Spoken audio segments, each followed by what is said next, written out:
Hello friends. Jeevika வயசு 33, marriage ஆகிடுச்சு, 3 பசங்க. ஹஸ்பண்டு வெளியூரில் தங்கி பேங்க்கில் மேனேஜராக இருக்கார். சன் ஞாயிறு மட்டும் வீட்டுக்கு வந்துட்டு போவார். ஜீவிகாவுக்கு டெய்லி வேலையை பசங்களை கிளப்பி ஸ்கூலுக்கு கொண்டு போய் விட்டுட்டு சாயந்தரம் ஆனால் திருப்பி கூப்பிட்டு வர்றதும். ஜீவிகா அழகே அவளோட நீண்ட கூந்தல் தான். நல்லா பின்னிட்டு அவளோட பின்னழகில் தாளங்களோட சூழ்வா அது பார்க்குறதுக்கே அவ்வளோ அழகாக இருக்கும். ஜீவிகாவை நான் 2 மாதமாக பார்த்துட்டு வரேன். அவளோட பின்னழகை பார்க்குறதுக்கு விழிமேல் விழி வைத்து காத்திருப்பேன். ஒரு நாள் அவசரமாக வெளில போகிற வேலை இருந்தனால அன்றைக்கி ஜீவிகாவை பார்க்க முடியல. வேலையெல்லாம் முடிச்சுட்டு ரிட்டன் வரும்போது ஜீவிகா தன்னோட ஸ்கூட்டரை ரோட்டில் நிறுத்திட்டு கையில் மொபைல் வச்சுட்டு அங்கேயும் இங்கேயும் பார்த்துட்டு இருந்தாங்க. நான் கிட்ட நின்று என்னாச்சு எனக்கு நீங்கள் கேட்டதும் ஃபஸ்ட்டு என்னை பயபார்வை பார்த்தாங்க. அப்புறமா நான் நல்லா பேச ஆரம்பித்ததும் வண்டியில் பெட்ரோல் தந்துடுச்சு, அதான் வெயிட் பண்ணிகிட்ருக்கேன் அப்படின்னாங்க. சரி வெயிட் பண்ணுங்கள், நான் இப்போ பெட்ரோல் வாங்கிட்டு வரேன்ட்டான்னு கேட்டது. வேணாம், நான் நீங்கள் வண்டியை டோ பண்ணுங்க அப்படின்னு சொன்னாங்க. நானும் அவங்கள வண்டியை டோ பண்ணிவிட்டு பெட்ரோல் போட்டு கொடுத்து அனுப்பி வச்சோம்.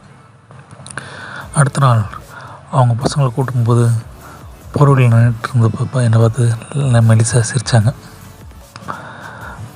ரிட்டன் வரும்போது நான் நிற்கிறப்ப வந்து பக்கத்தில் நிப்பாட்டி உங்கள் பேர் என்ன பண்ணிகிட்ருக்கீங்க அப்படின்னு டீட்டெயில்ஸ்லாம் கேட்டாங்க. நானும் என் பேரை சொல்லி 2 பேரும் நம்பரை சேஞ்ச் பண்ணிக்கிட்டோம். அப்புறம் ஜீவிகா வீட்டுக்கு போயிட்டாங்க. நைட்டு ஒரு 10 மணிக்கு இருக்கும். என்னோடய வாட்ஸ்அப் நம்பருக்கு ஹாயின் மெசேஜ் வந்தது. எடுத்து பார்த்தோம், ஏஞ்சல் படம் இருந்தது. யாருன்னு கேட்டாங்க. நான் தானே புரியலைங்கன்னு சொன்னோம். இல்லை காலைல பார்த்து பேசணுமே, நான் தான் ஜீவிகான் அப்படின்னு சொன்னாங்க. அதுக்கப்புறம் எங்களுக்கு சேட்டு நல்லா போயிட்டு இருந்தது. ஒரு நாள் ஜீவிகா எனக்கு கால் பண்ணி எனக்கு பீர் அடிக்கணும்னு ஆசை, வாங்கிட்டு வந்துடுறீங்களா அப்படின்னு கேட்டாங்க.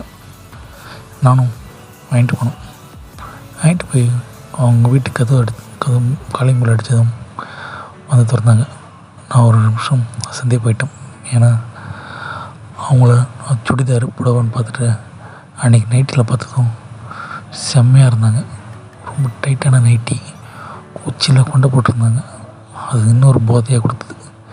என்னை உள்ளே கூப்பிட்டு ஷாப்பில் உட்கார வச்சு அவங்க தண்ணி அடிக்கிறதுக்கான சைட் டிஷ்ஷு மெயின் டிஷ் எல்லாம் எடுத்துகிட்டு வச்சு ஓப்பன் பண்ண சொன்னாங்க. நான் ஓப்பன் பண்ண போது தான் இல்லை கொடுங்க நானே ஓப்பன் பண்ணுறேன்னு சொல்லுவாங்க. அவங்க பல்ல கடிச்சு ஓப்பன் பண்ணாங்க. அப்படியே 2 பேருக்கும் மிக்சிங் போட்டு குடிக்க ஆரம்பித்தோம்.